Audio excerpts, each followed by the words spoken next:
आजच्या पिढीबद्दल एक पॉझिटिव्ह आणि एक निगेटिव्ह गोष्ट. आजची पिढी केवळ विषयाच्या पाठीमागे लागलेली. विषय कधी संपत नाही.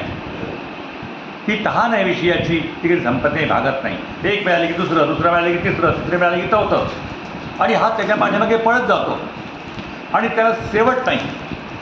एको वष्टिशतम शती दशशतम लक्षम सहस्राधिपो. एक मिळाले की 10 मिळावं, 10 मिळाले की 100 मिळावे, 100 मिळाले की लाख मिळावेत, लाख मिळाले की मंत्रिपद मिळावं, मंत्रिपद मिळाले की मुख्यमंत्रीपद मिळावं. या अपेक्षामुळं मनुष्य दुःख भोगतोय. म्हणून प्रयत्न करायचा, परंतु निरपेक्ष बुद्धीने प्रयत्न करायचा. न कर्मणा न प्रजया धनेन त्यागे नैके अमृतत्व मानुषू. त्यागाने अमृतत्वाची प्राप्ती होते, भोगाने होत नाही. पण माणसाने संतुष्ट राहावं.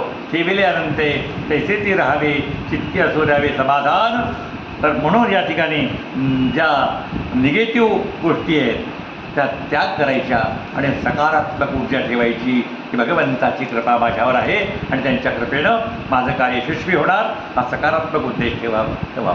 कारण माणसाला अशक्य असं काही there is no impossible, everything is possible.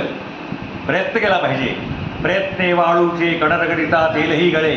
वाळूतही तेल काढता येतं असं संत मांडतात, पण प्रयत्नाला यश येतं. पण नैराश्य न ठेवता माणसाने सकारात्मक दृष्टी ठेवावी, तर जीवनामध्ये कल्याण. आणि पॉझिटिव्ह गोष्ट, आता नकारात्मक विषय काढून टाकले, हां, उरतं काय? पॉझिटिव्ह. सकारात्मकच आहे. फक्त काय झालं, एका मातीच्या घड्यामध्ये पाणी भरतो, पाणी गळत जातं. मग काय करावं? त्याला जे छिद्र पडलंय नकारात्मकतेचं, ते बंद केलं की त्यात पाणी स्टोअर होतं. तसं नकारात्मक विचार काढून टाकले, उरतात ते सकारात्मक, आणि त्यामुळे मनुष्याचं जीवन अत्यंत कल्याणमय होतं.